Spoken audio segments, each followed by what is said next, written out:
do walk a very narrow line at work on what we are allowed to wear. And in my book on the unwritten rules of work in chapter 2, I talk about this. I talk about the class, neurodivergent, gender, and racial implications of appearance management and all of that additional labor. Here's a section from the gender section of the book.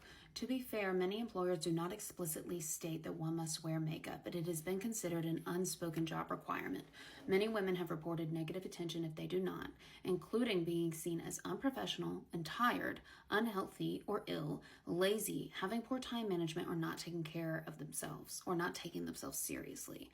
I also have the joy of being perceived as a little girl if I'm not wearing makeup. I was literally ushered to the college freshman orientation on my first day of my master's level job at a university think tank. On the contrary, too much makeup also could be interpreted as vanity, not being natural, perception that they care too much about their appearance than their job, and trying too hard. So makeup is not just expected, it is also the correct amount that is expected.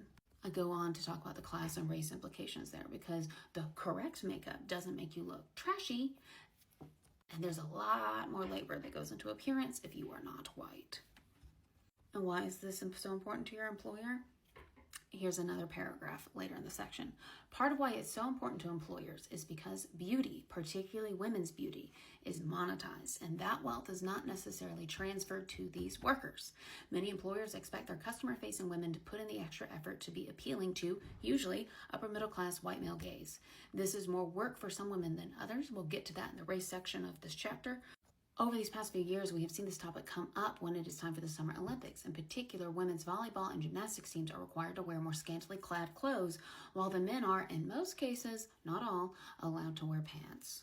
Further, women are not paid more for this labor, and these products in our hair and on our face cost real dollars. The beauty industry pulled in $570 billion worldwide in 2024.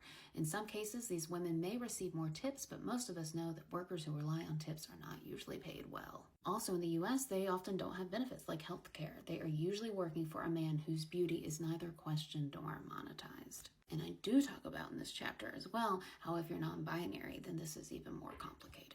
Thanks for watching. If you found this helpful, you want to learn more, join my school linked in my bio. It's where I do all of my courses and I have weekly group coaching. If you want to ask me about your situation one-on-one, you can book some time on my calendar. The first 20 minutes are free and one-on-one coaching is available for purchase. But if you want to test the waters first, I recommend joining my Thursday call in my school community where you can learn from other people, network, and ask me questions live. Leave a comment if you'd like to see a video about a particular topic or a course in my school.